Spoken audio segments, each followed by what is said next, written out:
two-time world champions, W Moiseeva and Andrei Minenkov. They were the champions in 1975 and 1977. At this present moment, Moiseeva and Minenkov are in third place. This is a very unusual position for them to be in, which means that they'll really come out with everything that they've ever learned in the world of ice dancing, and that is a great deal. And the free dance, of course, is their forte.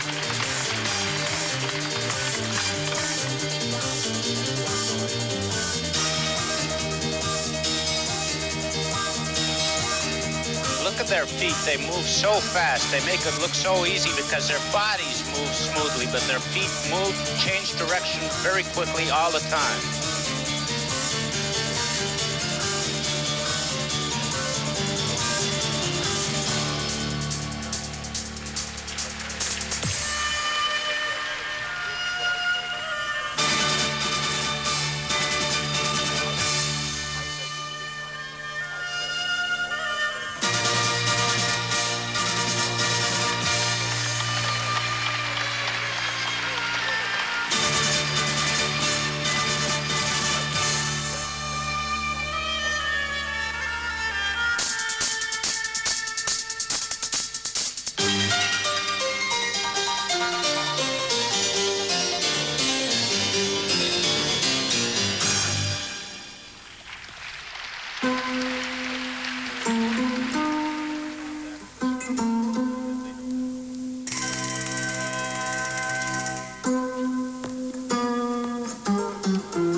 This is the 7th World Championship for W Moiseeva and Andrei Minenkov. They have won it twice.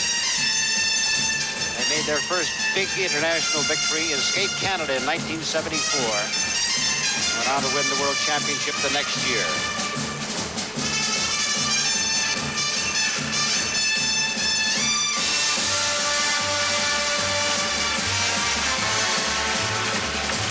Now, this whole section and a great deal of the first part of the program was one of those questionable rules we've been talking about. A pair is only supposed to be out of dance position to change position, and this whole section has almost been done hand in hand.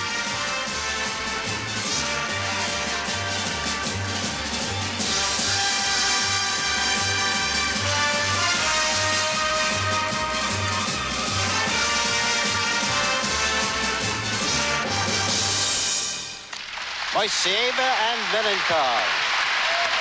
Irina is 23. Andrei is 24.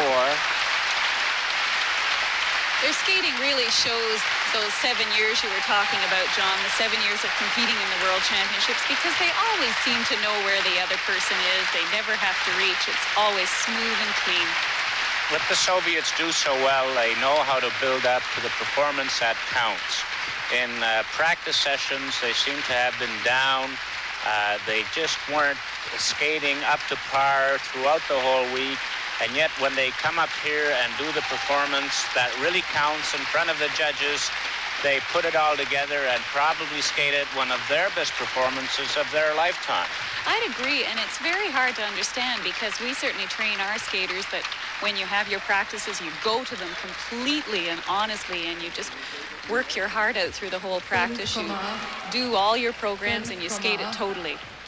5,7 And now the first marks are already up with those first two 5.8s, a 5.7, two more 5.8s, three 5.7s, and the 5.6, and the lowest mark is from the Czechoslovakian judge. Well, perhaps, Debbie, what you were saying, perhaps we in Canada should take another look at our training system and look at the training system of the Soviets and follow in their footsteps, because certainly it's been successful for the Soviet teams, not only in ice dancing, but in the other events as well.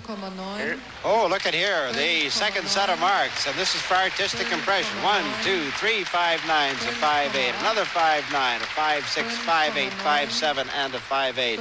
And you know, that means that the couple ahead of them in second place, Raguzzi and Salai from Hungary, are really going to have to move to stay in that second place. And when you see marks like that, John, it's very hard for me to understand why the ISU goes to all the trouble of making these big rules, and then it doesn't seem that the judging adheres to them.